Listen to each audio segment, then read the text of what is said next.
नमस्कार, मी संघमित्रा. संघमित्राज रेसिपीमध्ये तुम्हा सगळ्यांचं खूप मनापासून स्वागत. मी आज एकदम अस्सल गावरान पद्धतीने मराठवाडा स्टाईलने काळ्या मसाल्यातील मटणाचं कालवण बनवणार आहे. मस्त असं तर्रीदार झणझणीत मटणाचं कालवण बनवताना मी ते हिरव्या मिरचीचा वापर केलेला आहे. हिरव्या मिरचीचा वापर करून फ्रेश वाटण तयार केलं आहे आणि त्या एका वाटणातच मटणाचा रस्सा आणि सुकं मटण केलेलं आहे. तसं मराठवाड्यामध्ये मटणाच्या कालवणाबरोबर किंवा रश्श्याबरोबर सुकं मटण करण्याची प्रथा नाही आहे, पण मी इथं एक दोघांसाठी सुकं मटण केलेलं आहे. सुरुवात करूयात. मी इथं अर्धा किलो मटण 4 ते 5 वेळेला पाण्याने स्वच्छ धुवून घेतलं आहे. मटण आपल्याला सुरुवातीला शिजवून घ्यायचं आहे, त्यासाठी मी इथं काही तयारी करून घेतली, ज्याच्यामध्ये एक मोठा कांदा मी असा बारीक चिरून घेतला आहे. सोबत एक टमॅटो देखील मी बारीक चिरून घेतलेला आहे आणि थोडीशी कोथिंबीर देखील बारीक चिरून घेतली आहे. आता गॅसवर पातेलं ठेवून घ्यायचं आहे. पातेलं हलकंसं गरम होऊ द्यायचं आहे. पातेलं हलकंसं गरम झालं की याच्यामध्ये 1.5 चमचा तेल घालून घ्यायचं आहे. तेल हलकंसं गरम झालं की याच्यामध्ये सुरुवातीला कांदा घालून घ्यायचा आहे.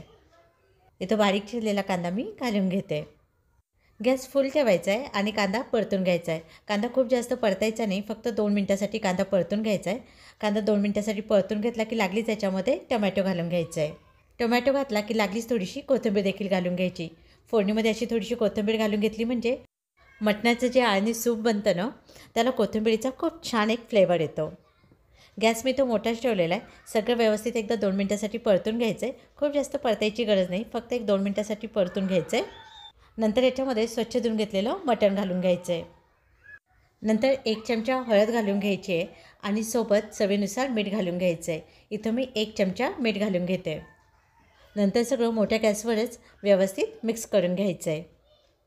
घातलेले सगळे जिन्नस मटणाला व्यवस्थित कोट झाले पाहिजे, या पद्धतीने व्यवस्थित मिक्स करून घ्यायचं आहे.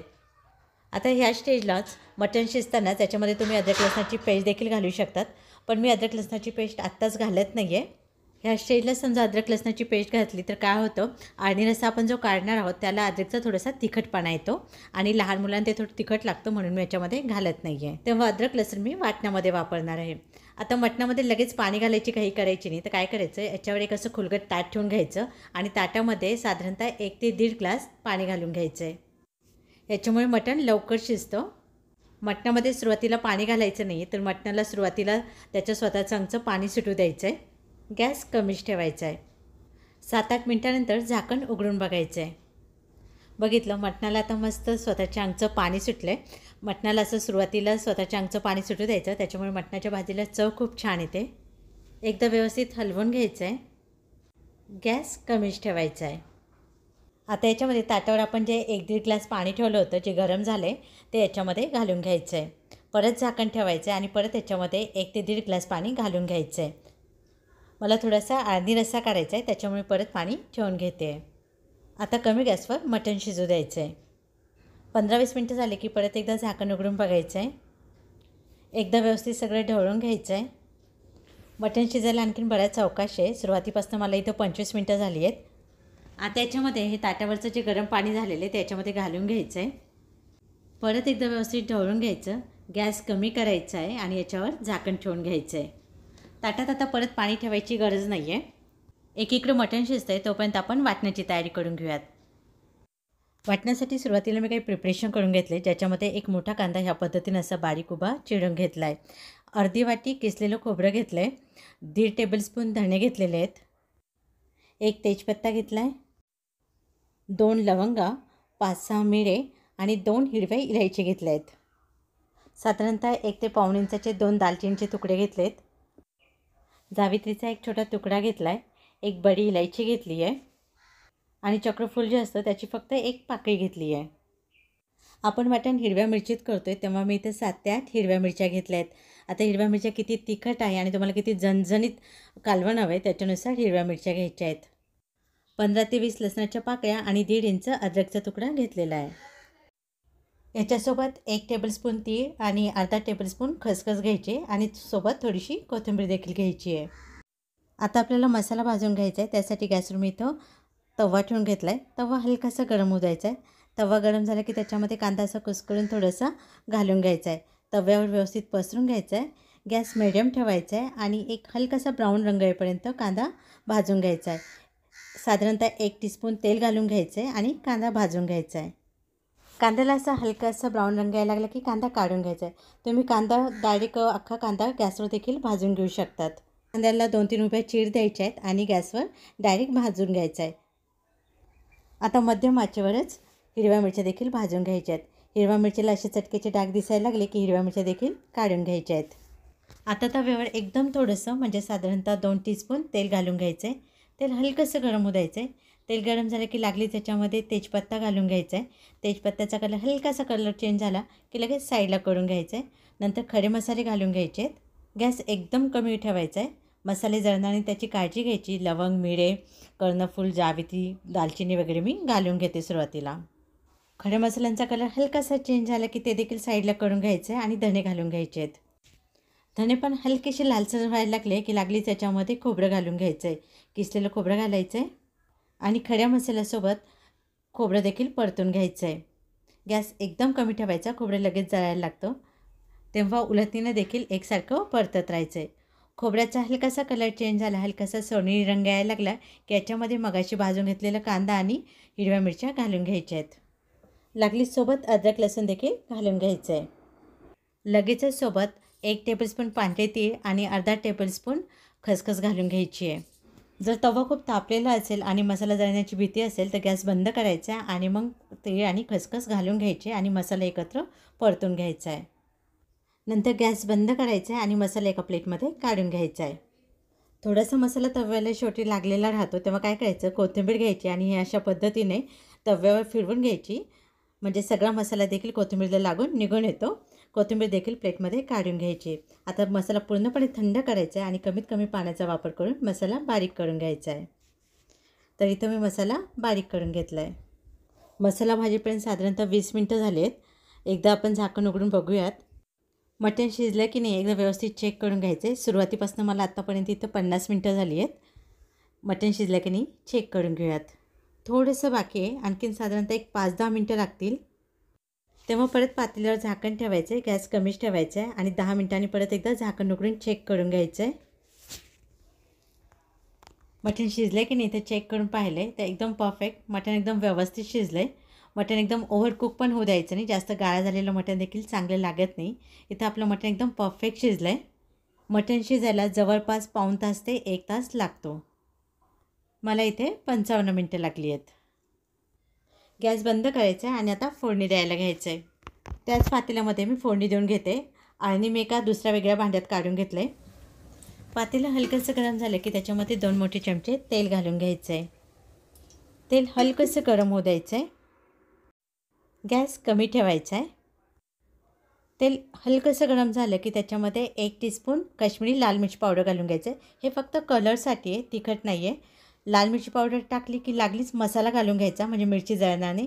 पण मिरची तेलामध्ये अशी सुरुवातीला घातली म्हणजे लाल मिरचीचा स्मोक खूप छान येतो आणि भाजीला टेस्ट खूप छान येते आणि तरी देखील खूप छान येते. व्यवस्थित मिक्स करून घ्यायचं आहे आणि बाकीचा मसाला देखील याच्यामध्ये घालून घ्यायचा आहे. मी सुकं जे बनवायचं आहे त्याचा मसाला देखील आत्ताच फ्राय करून घेते आहे, म्हणजे नंतर सुकं मटण बनवताना जास्त वेळ लागणार नाही. जर तुम्हाला मसाला जास्त वाटत असेल तर थोडासा काढून ठेवला तरी देखील चालेल. मध्यम आचेवर मसाला चांगला तेलामध्ये परतून घ्यायचा आहे. आता याच्यामध्ये हळद घालायची गरज नाही आहे. आपण शिजवतानाच हळद घातलेली आहे, तेव्हा परत हळद घालायची गरज नाही आहे. साईडने तेल सुटेपर्यंत मध्यम आचेवर मसाला चांगला परतून घ्यायचा आहे. साईडने आता तेल सुटायला लागलं आहे. गॅस एकदम कमी करून घ्यायचा आहे. याच्यातला मी थोडासा मसाला काढून घेते सुक्या मटणासाठी.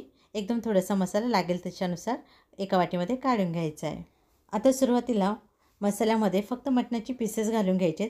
जर मसाला खाली लागेल असं वाटत असेल तर थोडासा आळणी रस्सा घालून घ्यायचा आहे, 1 चमचा 1-2 चमचे. थोडेसे पीसेस मी सुक्या मटणासाठी ठेवलेले आहेत आणि बाकीचे पीसेस मी याच्यामध्ये घालून घेतलेत. सगळं व्यवस्थित हलवून घ्यायचे. गॅस कमीच ठेवायचा आहे. मसाला मटणाला चांगला कोट झाला पाहिजे. 1-2 मिनटासाठी व्यवस्थित परतून घ्यायचं आणि याच्यामध्ये आता आळणी रस्सा जो काढलेला आहे तो थोडासा घालून घ्यायचा आहे. बनलेल्या आळणी रश्श्यामध्ये 1 वाटी मी मुलांसाठी काढून ठेवला आहे आणि परत अर्धी वाटी सुक्या मटणासाठी ठेवलेला आहे आणि बाकीचा सगळा मी याच्यामध्ये ओतून घेते. ह्या आळणी रश्श्यामुळं मटणाच्या भाजीला चव खूप छान येते. सगळं व्यवस्थित मिक्स करून घ्यायचं आहे. तुम्हाला मटणाचं कालवण किती पातळ हवं आहे त्याच्यानुसार पाणी घालून घ्यायचं आहे। सुरुवातीला आळणी रस्सा घालून घ्यायचा आहे आणि परत जर पाण्याची गरज भासली तर पाणी गरम करूनच घालून घ्यायचं आहे। गरम पाणीच घालायचं आहे, म्हणजे कालवणाची चव चांगली टिकून राहते। इथं मटणाच्या कालवणामध्ये पाण्याचं प्रमाण एकदम परफेक्ट झालेलं आहे। एकदा मिठाचं प्रमाण चेक करून घ्यायचं। आपण मटण शिजवतानाच मीठ घातलं होतं, तेव्हा मटण एकदा चेक करून घ्यायचं आहे आणि गरजेनुसार मीठ घालून घ्यायचं आहे। मीठ थोडं कमी तेव्हा मी याच्यामध्ये थोडंसं मीठ घालून घेते। परत एकदा व्यवस्थित ढवळून घ्यायचं आहे। गॅस मोठा करायचा आहे आणि एक चांगली उकळी काढून घ्यायची आहे। अशी चांगली खळखळून उकळी यायला लागली की मिनिटभर असंच उकळू द्यायचं आहे। नंतर गॅस कमी करायचा आहे आणि कमी गॅसवर कालवण एक 5-6 मिनटासाठी कढू द्यायचं आहे। 5 मिनटं झालेत, तुम्ही बघू शकताय कालवणाला तरी किती छान आली आहे। मराठवाड्यामध्ये असा मटणाचा रस्सा ज्वारीच्या किंवा बाजरीच्या भाकरीबरोबर मस्तच चुरून खातात। शेवटी बारीक चिरलेली थोडीशी कोथिंबीर घालून घ्यायची आहे। गॅस बंद करायचा आहे। इथं आपलं मटणाचं कालवण बनून तयार आहे। तुम्ही बघू शकताय मटणाच्या कालवणाला किती छान मस्त अशी तर्री आली आहे। आता आपण सुकं मटण बनवायला घेऊयात। त्यासाठी गॅसवर मी एक पॅन ठेवून घेतला आहे। पॅन हलकासा गरम होऊ द्यायचा आहे। पॅन गरम झालं की याच्यामध्ये 1 चमचा तेल घालून घ्यायचं आहे।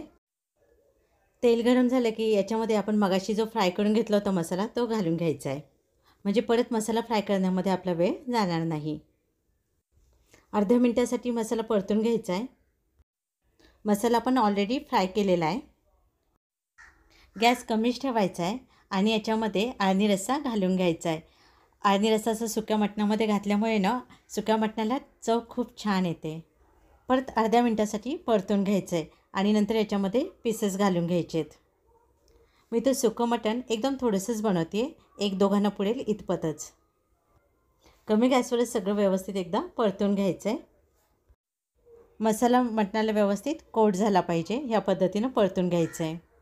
मी सुक्या मटणासाठी अर्धी वाटी आळणी रस्सा ठेवला होता, थोडासा आधी घातला होता आणि बाकीचा उरलेला देखील आता याच्यामध्ये मी घालून घेते। सगळं व्यवस्थित मिक्स करून घ्यायचं आहे। आता हे थोडंसं पातळ जरी दिसत असलं ना तरी मटण जसं थोडं थंड होईल ना तेव्हा हे हलकंसं घट्ट व्हायला लागेल। मटण एकदम सुकं बनणार नाही, तर थोडंसं सपसपीत बनेल। आता याच्यावर झाकण ठेवून एक 5-6 मिनटासाठी वाफवून घ्यायचं आहे। गॅस कमीच ठेवायचा आहे। 5 मिनटं झाले, झाकण उघडून एकदा बघून घेऊयात। मस्तच एकदा सगळं व्यवस्थित हलवून घ्यायचं आहे। शेवटी बारीक चिरलेली कोथिंबीर घालून घ्यायची आहे। परत एकदा हलवून घ्यायचं आहे। गॅस बंद करायचा आहे। इथं आपलं सुकं मटण बनून तयार आहे। तर इथं आपलं मटणाचं कालवण आणि सुकं मटण दोन्ही बनवून तयार आहे। आय होप आजचा व्हिडिओ तुम्हाला नक्की आवडला असेल तर तसं मला कमेंटमध्ये नक्की कळवा। सोबत लाईक करा, शेअर करा आणि हो सबस्क्राईब करायला विसरू नका। पुन्हा लवकरच भेटूयात एखाद्या छानशा रेसिपीसोबत। तोपर्यंत खूप खूप धन्यवाद।